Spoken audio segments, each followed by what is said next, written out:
Alright everybody, last week I got to play Splatoon 3 during the Splatfest world premiere, and I'm going to be going all over my takes with one or two that may be hot. So if you guys enjoy this video, leaving a like and subscribing to the channel would be very much so appreciated, and let's get into the video. To get this out of the way, let's talk about a few things I don't like. The largest one being something probably most people didn't pay attention to as much. The animations. Now yes, they are much cleaner, much more detailed, but I will say I'm really gonna miss some of the old Victory and Idol animations. In Splatoon 2, each gender of Inkling and Octoling had unique animations for winning, walking, and choosing gear.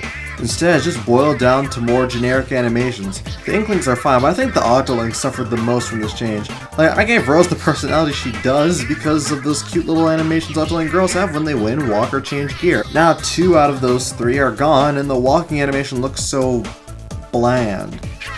It's all a change that's probably for the best due to how our world is now, but man, I'm gonna miss some of these. Hopefully, since you can buy emotes now, this won't be a problem for me later down the line, but there's another thing that may not be jarring to you, but certainly me.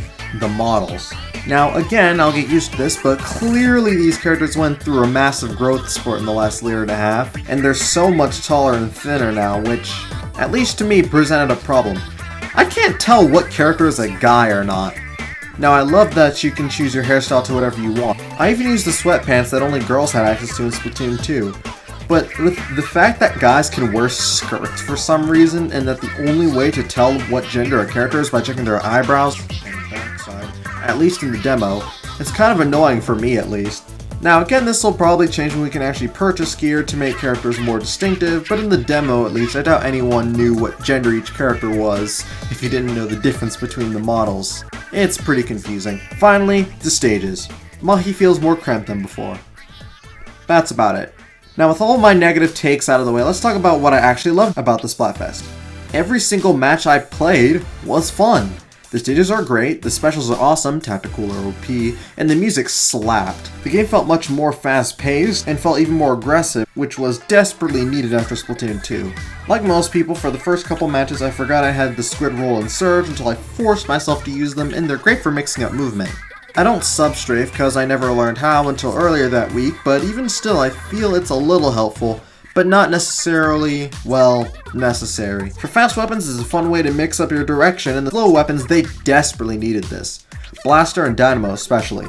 I have never had as much fun with a blaster until this game, and that's saying something. Speaking of weapons, let's talk about the new ones, and opinions are divisive about the Splatana and Stringer.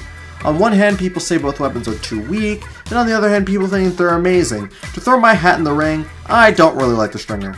But I love the Splatana. I feel people don't like it because its main purpose is to be aggressive. People got so used to the passive playstyle that when something that forces you to maximize everything in your kit to get kills, people don't seem to like it.